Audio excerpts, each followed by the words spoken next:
আসসালামু আলাইকুম সবাইকে। আশা করি সবাই ভালো আছেন। বাংলাদেশ থেকে যারা ভিডিওটি দেখছেন তাদেরকে আন্তরিক শুভেচ্ছা জানাচ্ছি।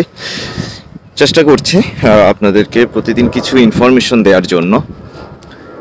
আমি প্রায় 2 মাস আপনাদের সাথে কোনো প্রকার ভিডিও শেয়ার করিনি। এর অন্যতম কারণ হচ্ছে আমার ব্যস্ততা, আর এর মধ্যে অন্যতম রিজন হচ্ছে যে যেই পরিমাণ ইনফরমেশন আসতেছে ইউকে রিলেটেড, আমি আসলে কোনো প্রকার ভিত্তি পাচ্ছিলাম না যে এই ইনফরমেশনটা সঠিক বা কোনো কিছু।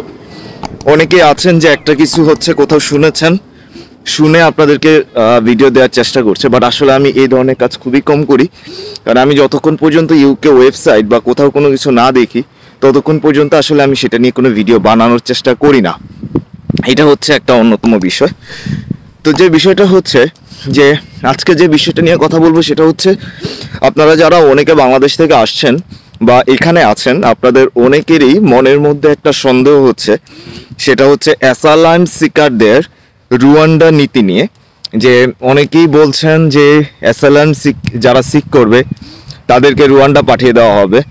আবার অনেকে বলছেন যে না, এটাকে পাঠানোর কোনো কিছু না, এটা জাস্ট হচ্ছে একটা স্টেপ তৈরি করা হচ্ছে। অনেকে বলছেন যে এটা একটা রাজনৈতিক পলিসি।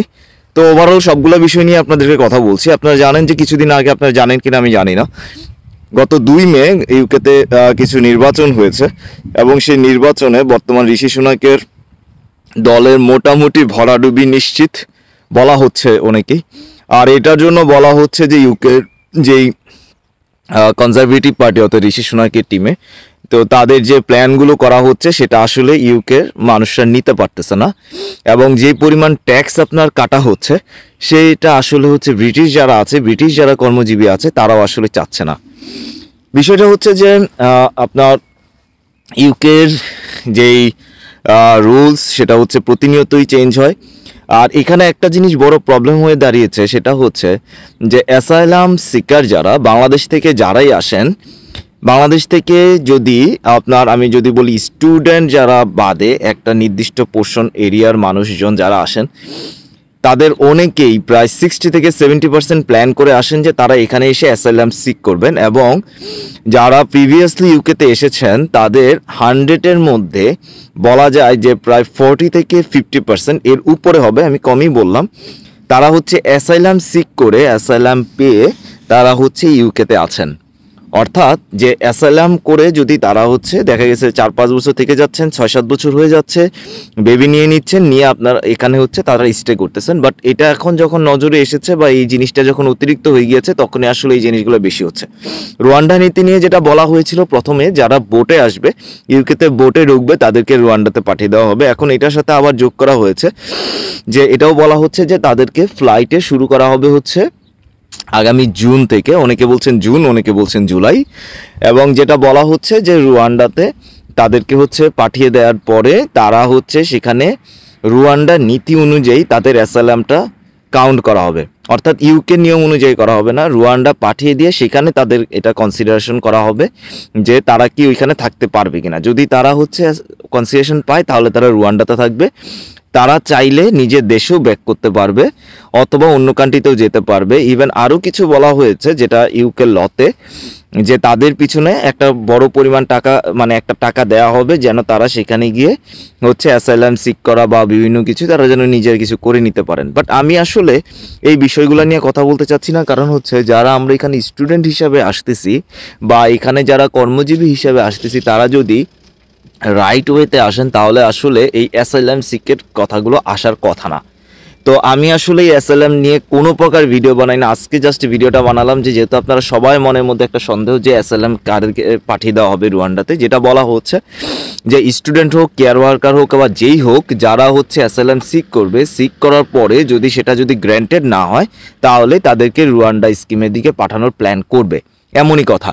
এখন কথা হচ্ছে যে এটা আদৌ কতটুকু সত্য কতটুকু মিথ্যা বলা যায় না। কারণটা হচ্ছে আপনারা জানেন যে কিছুদিন ধরে আমি যদি দেখি ইউকে ভিত্তিক, লন্ডন ভিত্তিক একটা পত্রিকা আছে, সংবাদ মাধ্যম আছে, যারা হচ্ছে প্রচুর পরিমাণে অ্যাসাইলাম নিয়ে হচ্ছে করছে, যে অ্যাসাইলামদের ধরপাকড়া হচ্ছে, বিভিন্ন জায়গা থেকে যারা অবৈধ ইমিগ্রেশন আছেন তাদেরকে ধরা হচ্ছে।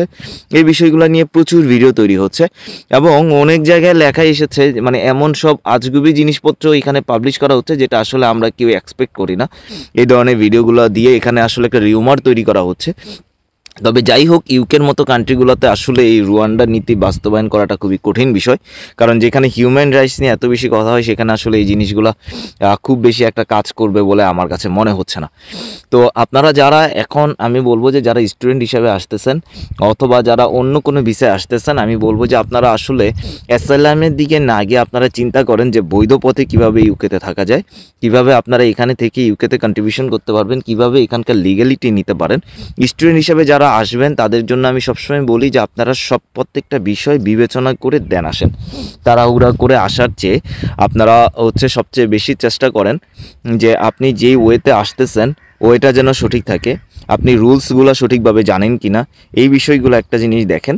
এছাড়াও যে আপনার যদি আমি বলি যে যেই ওয়েতে আপনি আসতেছেন, আপনি 2 বছর পরে পিএইচডাব্লিউ পাবেন কিনা, আপনি চিন্তা করেন যে আমি 1 বছর কমপ্লিট করে কিভাবে আমি এখানে স্টে করব, কিভাবে আমি স্পন্সরের দিকে যাব, আমার কি স্কিলটা আছে, স্কিলটা আমি রেডি করব, প্লাস আপনার পিএইচডাব্লিউ থাকবে কিনা। পিএইচডাব্লিউ নিয়ে স্টিল কোনো আপডেট নাই, বাট আমি দেখতেছি অনেকে বলতেছেন যে 14ই মেতে নাকি একটা আপডেট আসবে। বিষয়টা হচ্ছে যে এটা গভর্নমেন্টকে বলা, মানে ইমিগ্রেশনের থেকে বলা হয়েছে তাদেরকে যে এটা জাস্টিফাই করার জন্য, এবং তারা বলেছেন যে পিএইচডাব্লিউতে যারা আছেন, যারা ম্যাক্সিমাম স্টুডেন্ট এখানে আসতেছেন তাদের কোয়ালিটি নেই, এবং তারা পিএইচডাব্লিউতে থাকার মাধ্যমে তারা বিভিন্নভাবে স্পন্সর কিনে বা বিভিন্নভাবে তারা এখানে থাকতেছেন। তো এই বিষয়গুলো জাস্ট একটা অপশন হিসেবে তৈরি করা হয়েছে এবং সেগুলো নিয়ে ঘাটাঘাটি করা হচ্ছে। এখন পর্যন্ত স্টিল কোনো নিউজ নাই বা কোনো প্রকার আপডেট নাই। সো যারা টেনশনে আছেন, আমি মনে করি যে তারা একটু সময় নেন, অ্যাপ্লাই করে রেখেছেন, অফার লেটার এসেছে, পেমেন্টটা একটু দেরিতে করেন, দেখেন যে আসলে নিউজগুলো কেমন হয়। আসার পরে আপনারা আসলে আপনি আমার কাছ থেকেও যদি আগাম নিউজ শুনে আপনি যদি মনে করেন যে হ্যাঁ আমি যেটা বলবো সেটাই হবে, সেটা হবে না। এনিথিং হতে পারে, কারণ ইউকে প্রত্যেকটা জায়গাতেই একটা জিনিস করেছে, ABCD প্ল্যান করে রেখেছে। দেখা গেছে যে আপনার এটা হচ্ছে না, বি হইতেছে, বি হচ্ছে না, সি হচ্ছে, একটা না একটা প্ল্যান করে কিন্তু রেখেছে, কারণ এটা তাদের একটা ইনকাম সোর্স। সো আপনারা ভবিষ্যৎ চিন্তা করেন, অ্যাসাইলামে আসবেন এসব চিন্তা না করে অন্য পথে আগান। বিপদে পড়লে সেটা আপনি একটা পর্যায়ে গেলেন, সেটা ভিন্ন বিষয়, বাট আমি কখনোই কাউকে বলি না যে আপনার অ্যাসাইলাম করে বা করে এখানে করেন, বরং বৈধ পথে থাকেন, যেন কোনো সময় আপনি কোনো পুলিশ হয়রানি বা কোনো কিছুর হোম অফিসের কোনো হয়রানির মধ্যে না পড়েন। এখানে থাকবেন, এখানে ট্যাক্স দিবেন, এখানে সব কিছু। আর যদি আপনি মনে করেন যে না আমি এখানে এসে ট্যাক্স দিব না, কোনো কিছুই দিব না, আমি এখানে এসে বেনিফিট তো আসি, এখানে তো মানুষজনের একটা কমন সমস্যা, আমাদের বাংলাদেশ থেকে যারা অলরেডি অনেক দিন ধরে এসেছেন তারা এখানে এসে কাজ না করে তারা বেনিফিট নিচ্ছেন গভর্নমেন্ট থেকে ক্রমাগত। তো এগুলো আসলে ভিন্ন বিষয়। এগুলো আমরা যারা স্টুডেন্ট আসি, যারা আমরা ওয়ার্ক পারমিটে আসি, যারা এখানে আসি, তাদের আসলে এসব চিন্তা করা উচিত না।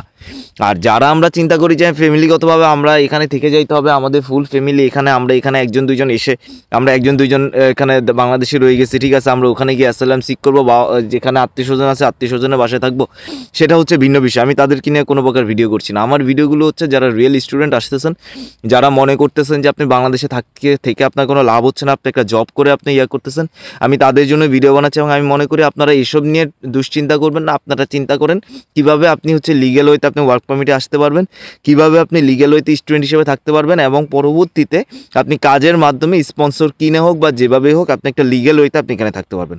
তো ভালো থাকবেন সবাই।